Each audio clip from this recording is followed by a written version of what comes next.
Welcome to The Culture. We rest at the pulse of the community, providing all things news, music, fashion, events, and everything that we talk about in between. It's a lifestyle. We are The Culture. Hi, and welcome to our show this week. I'm your host, Jessica Garrett-Motkins, and joining The Culture is DeWayne Terry, partner with Rubenstein Law. Welcome to the show, DeWayne. Thank you so much, Jessica. Look forward to every chance I get to speaking with you and getting in tune with the culture. Thank you for having me. Oh, yes, absolutely. You have an amazing story, and we see you out in the community. You have Rubenstein Law all over everything that you do. We saw you marching in the parade a few weeks ago at the Orange Blossom Classic. We've seen you at events in Jacksonville. I believe it was a high school you were at a few weeks back or something like that. Yeah. Tell us about your rearing. You are originally from Jacksonville, right? I am, and I appreciate you for not taking the gratuitous dig that I always get about my hometown. I'm from the Bangham, as they say, Jacksonville, born and bred from the other side of the tracks. So I went to Bowles High School, the Bowles High School, a prominent, well-to-do high school. You know, if anybody locally in Miami is akin to your Ransom or maybe your Gulliver. And it was a different story. It was a brand new world. This was the Cosby Show before the Cosby Show, the reverse. I'm a new kid from the other side of the tracks at a school where, for all intents and purposes, nobody looked like me, and they were all wealthy and well-to-do.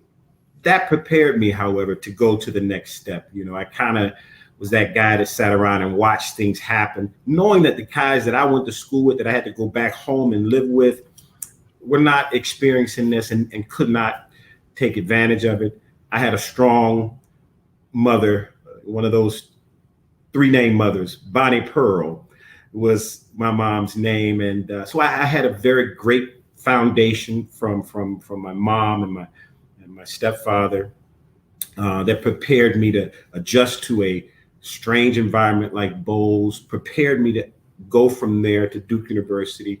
I also play football. You know, I have some athletic background, and all of those things kind of put me in position to play the game now. When I say play the game now, as an attorney, I see it all. As an attorney that's culturally rooted, you know, I don't know if I could ever say here and there and actually all the time. I split a verb. Every now and then I say, I'm finna go to the store.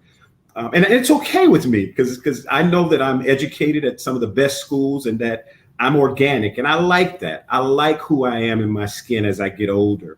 But that's because of all of those things that brought me from where I'm from, you know, raised in the church. I love who I am becoming now because of those things I went through then. The metaphor I use is collard greens under glass. Oh, right. And that metaphor, so that I can explain it, you know, when you say collard greens, Jessica, that is sort of like the face and picture of being African American. You know, collard greens. When you say collard greens, you mean collard greens. You know, you have fat back and neck bones, but when you say under glass, that kind of adds some type of formality and if you will, majority appreciation. You know, usually it's pheasant under glass, right? I say collard greens under glass because although I'm prepared to go into that formal ballroom where the butlers, their dinner is served, sir, and they take the glass off, and it's nothing but that organic collard greens. The Fred Sanford theme song plays when you take the glass off. And so I like that. And I'm happy about, you know, being at Rubenstein Law. Bob gave me an opportunity to kind of branch out and expand and teach them what it means to be organic in the African-American community, the disenfranchised community. I won't say just African-American anymore because it's really an economic thing now. Poor people are poor people, and they tend to come in all kinds of shades. But Rubenstein Law kind of gave me a platform years ago, maybe 10, 12 years ago when I started with them, to expand in the African-American community. It was tough. trying to explain what it means to go to the Overtown Music Festival or to be at Jazz in the Gardens, how relevant that is. And so that's where you see me out, and it's a labor of love. I enjoy it. You know, my job is to go be around people that look like me, talk like me, and explain to them what it means to be an attorney and to give back. So in college at Duke, now is that where you receive your undergrad from as well as your law degree? No. So yeah. So I played football, and I went to Duke on a football scholarship. But Duke University is where I got my undergraduate degree in public policy studies. I actually wanted to be, I don't know, was an engineer, a biomedical engineer, and I wanted to be something that totally was not, common. But once you get to an arena like that, the math and the science is really, really critical. And so I said, well, maybe I won't do that. And so I graduated and bounced around the NFL, 2 or 3 teams, the Dallas Cowboys, the Indianapolis Colts, and the Tampa Bay Bucks. And then ultimately, when the NFL said no, I went to law school to St. Thomas University in Miami and graduated got my law degree and went on to become, my first job was a prosecutor in Dade County, which was tough. Nobody invited you to parties. Nobody wanted you around because, some communities, if you're a prosecutor, that's like you're ready to run for office. Oh, he's a prosecutor. Not in my community. You're the popo. And so it was tough, but I had the power to tell the judge, Your Honor, we are dismissing this case. And that was a decision, a conscious decision I made to be a prosecutor, because the prosecutor has the prosecutorial authority to say this is a valid case or this is garbage. This person may have stole some meat in the baby carriage, but they're not trying to own a meat company and they're hungry. So let's send them to a diversion program or something that's going to teach them, hey, you just can't steal. There are other services, but we're not sending them to prison, So, yeah. I still keep going back to North Carolina because that's where I got my undergraduate from. And I just really want to know what that Duke experience was like. So you were an athlete. I was a captain of my team. I was going to say it. You must have been a star athlete. Well, Duke, it was Duke University, and it was not basketball. It was football. So we were marginal, but I was part of that crew that changed the spirit of Duke around. Steve Spurrier was my head coach.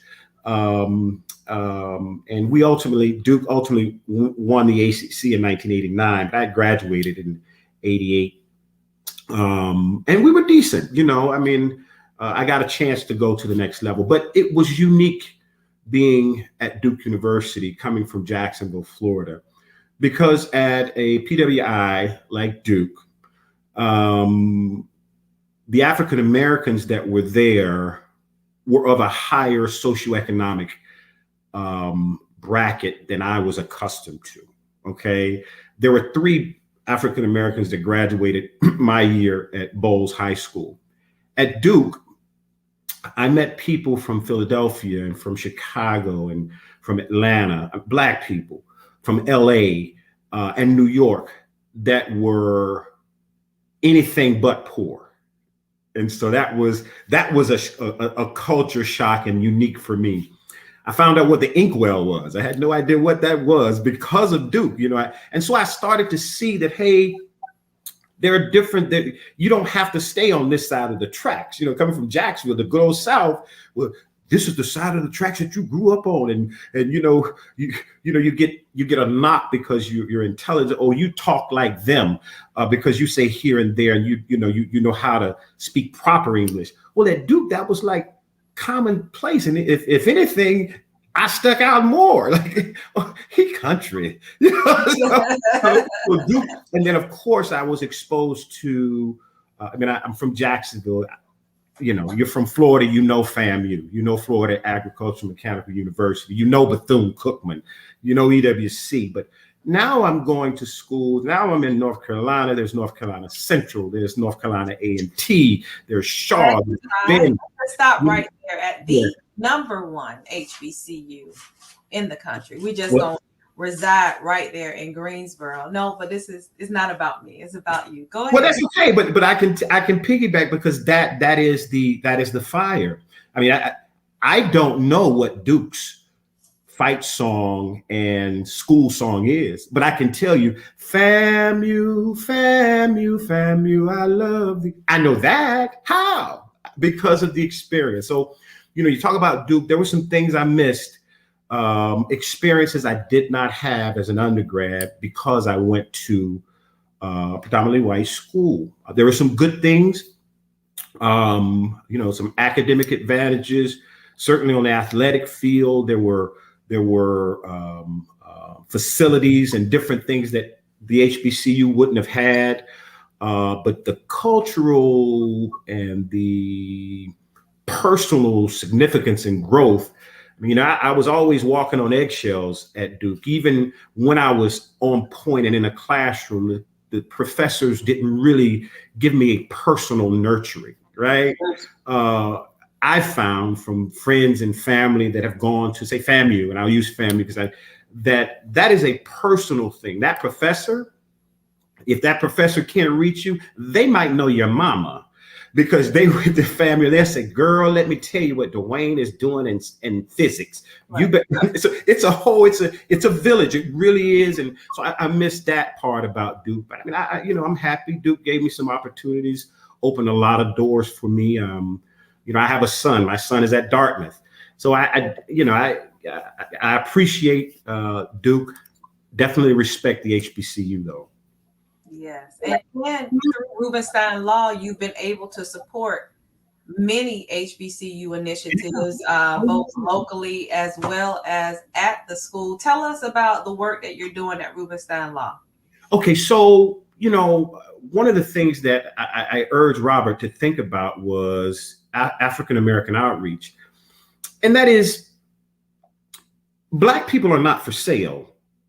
Okay, and you can have all these wonderful things that you say. You can give out bags, you can give out, trinkets, but in order to know a people and get them to trust you, you have to be organic in the community. You have to go to the things that they go to and be a part of it. You got to be in it to win it. So you got to go to the churches. You got to go to the Little League football games. You have to go to, and not just show up, but be there and be engaged, be a part of it, get in and fit in. And so Robert has followed that lead. And I think we do a pretty good job now. I have a team now. It used to be just me. And now I have a team. I have 2 or 3, 4 people. At 55, the AARP card says, "Boy, you can't lift all these boxes." Let me tell you about that AARP card. I mean, I love it. I love it. Called me AARP card and was like, "You qualify for AARP," and they were being so genuine. And I'm like, "Listen, get off of my phone." But they don't ask you. They just tell you welcome. And then But so Rubenstein Law gives me an opportunity to go back and give back to the community in an organic way, Jessica, not just many people come and they show up and they hand a towel out and that's it. But no, I want to know you. Where you from? What are you doing? What school do you attend? And what's going on at the school? And kind of get in and be a part of that community, my community. So personal injury, tell us all that consists of. So that means anything where you are injured, your person, your body is injured. You can have a lot of injuries. You can have psychological, you can have economic injuries. That's not what we do. I mean, if it's tied along with a personal injury matter and there's subsequent economic issues, I can certainly deal with that. But I deal with, you fall, slip and fall, or you get in a car accident, or a medical professional falls below the standard of care that they are obligated by their their rules to follow, and they breach that duty that they owe to you to be a good doctor or a good dentist.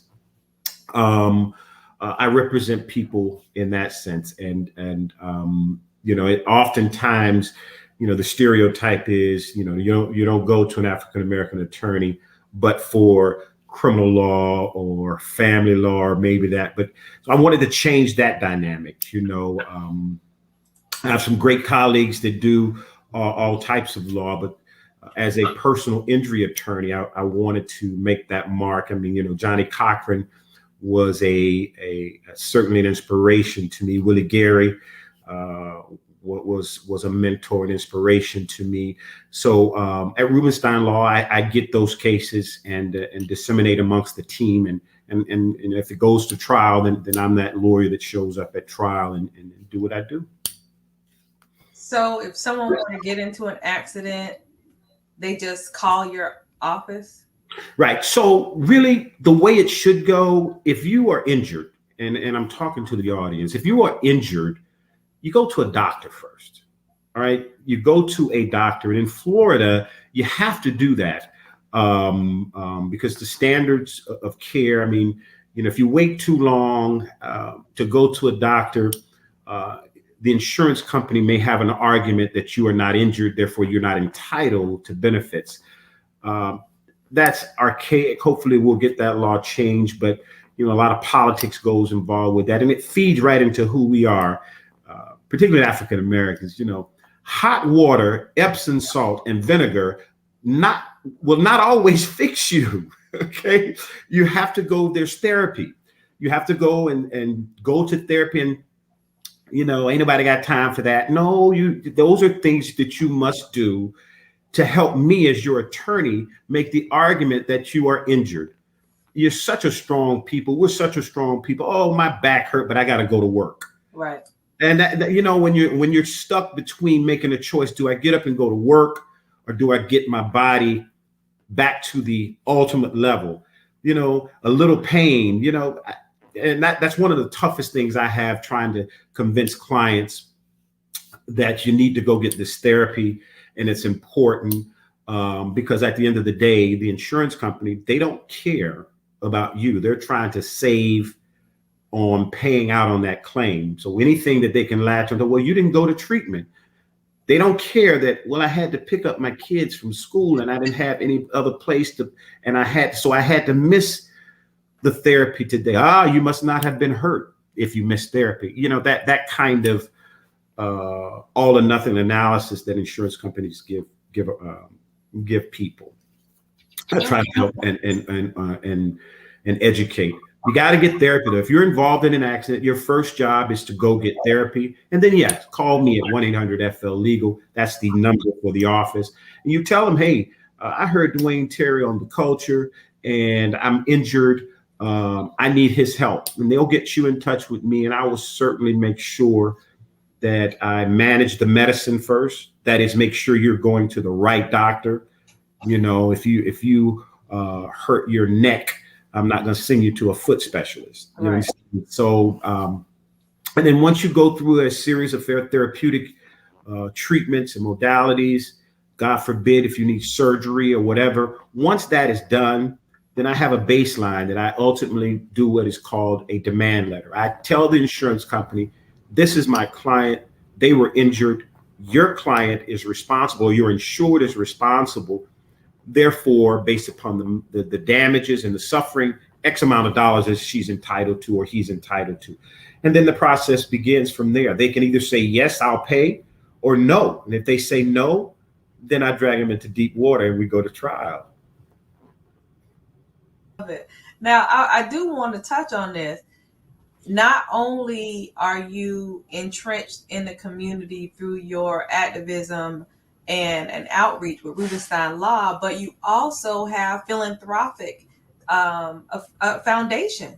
Can you tell us about your foundation, please? And thank you so much, Jessica. Yeah, so I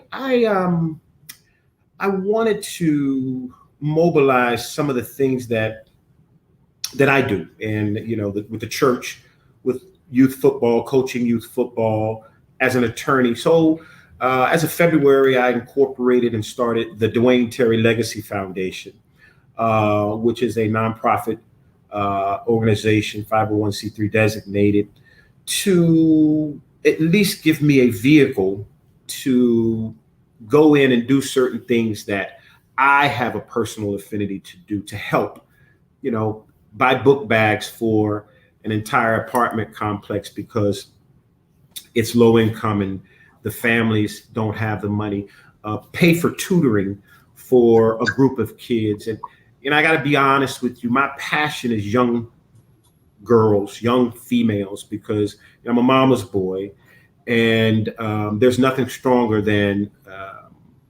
the Black woman who has children and the work that it goes through. I'm saying that from a personal, seeing my mother struggle, and I didn't know we were poor. I had no idea, because that's how hard she worked to make it such that, and I realized that our little girls, our young girls, because I have 2 daughters, are leaders. And instead of the girls twerking to what Tay says, my thought is to have Janae change the vernacular and change the game. And she says, well, you're not going to college? I don't want you around. We can't talk if you're not going to college. I want to put some energy into that and see what the trickle down effect of that is. So we have this army of just talented, beautiful young girls. I guarantee you the game will change, and you'll have a little more young boys that, look like me, act like me. They want to up their game, and they'll do what it takes. Because I know I rode my bicycle 500 blocks to meet Miss Wright back when I was 10, 11, 12. It's one of the things I want to focus on with my foundation. Obviously, just helping, giving back. I think I don't know if I'll ever be that gangster rich person because I give too much. I give freely. I believe that, I'm put here for a reason, and giving back and lifting up my brother, man. I'm a member of Offspring 252, which is my Masonic lodge out of the Grove. I'm a member of Omega Psi Phi fraternity, Zeta Nu chapter in the Grove. I just believe giving back is really what we all should do. I don't believe in giving, to those that don't need it, but who the heck doesn't need help? So that's one of the things I'm inspired about doing in my foundation. Thank you for even asking about that. Absolutely. Well, we appreciate all that you are doing for the community and the work that you have laid out in front of you to expand your territory through the DeWayne Terry Foundation. Thank you for coming. Let us know if there's anything that we can help you with in getting the word out, especially with any initiatives that you may have. We'll definitely use the Culture's platform to inform our viewers and listeners on things that are coming up. So until next time, DeWayne Terry, I thank you. Oh, thank you, Jessica. Joining us. Come back tonight, 6:00 here on The Culture.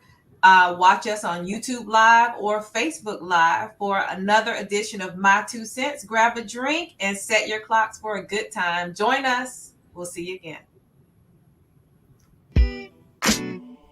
The Culture is produced and owned by the Culture Media Group and cannot be reproduced or broadcast without written consent. All rights reserved 2021.